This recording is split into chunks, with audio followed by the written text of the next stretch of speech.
श्री स्वामी समर्थ. आपल्या सर्वांना माहिती आहे, उद्या 7 डिसेंबर 2025 उद्या संकटची चतुर्थी आहे. इंग्लिश वर्षाची शेवटची संकट चतुर्थी आहे.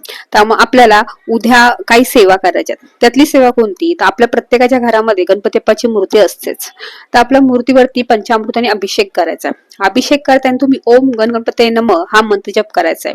अभिषेक करून झाला की मग तुम्ही पाण्याने जेव्हा अभिषेक करसाल तेव्हा तुम्ही अथर्वशीर्ष म्हटलात तरी चालेल, एकदा म्हटलात तरी चालेल किंवा गणपती स्तोत्र म्हटलात तरी चालेल. आणि अथर्वशीर्ष म्हणणार असाल तर तुम्हाला फलश्रुती म्हणायची गरज नाहीये.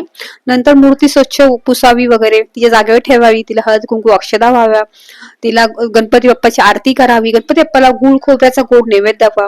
तुमच्याकडे जर जास्वंदाचं फुल अवेलेबल असेल तर जास्वंदाचं फुल नक्की दाखवा उद्या गणपती बाप्पाला, ते खूप प्रिय आहे. दुर्वा जास्वंदाचं फुल त्यांना अर्पण करा, हे खूप छान राहील. ही सेवा आपल्याला करायची आहे. सोबत तुम्हाला एक उपाय करायचा आहे, तो दिवसभरामध्ये तुम्ही कधीही करू शकता. तो उपाय कोणता? तर तुम्हाला 21 दुर्वा घ्यायच्यात.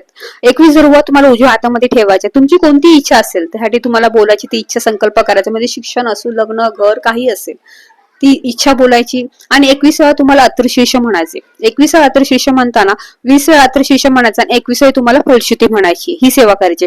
तुम्हाला अथर्वशीर्ष येत नाहीये तर तुम्ही 21 माळी ओम गणपती मंत्र जप करू शकता किंवा 21 वेळा तुम्ही गणपती स्तोत्रही म्हणू शकता. मनापासून आणि श्रद्धेने करा. आणि मग ती दुर्वा 21 दुर्वा जी आहे ती तुम्ही गणपती बाप्पाला अर्पण करायची. तुम्ही मंदिरात केली तरी चालेल किंवा घरी केली तरी चालेल.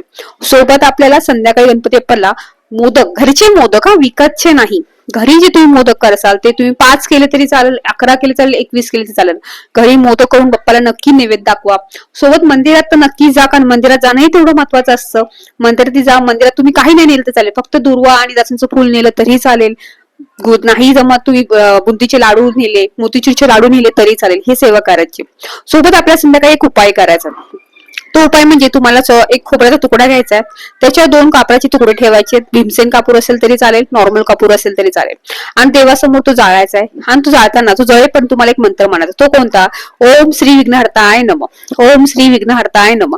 हा कापूर जळे पण तुम्हाला हा मंत्र बोलायचा. आणि काय होतं, अचानक येणारी संकट, विघ्न आहे ती दूर व्हावी, त्यासाठी ही आपल्या गणपतीला प्रार्थना करायची.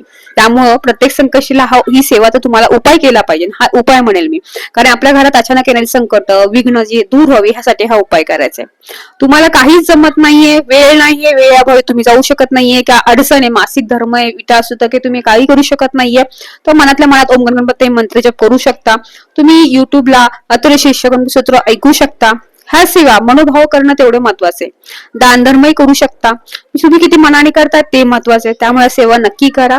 श्री स्वामी समर्थ.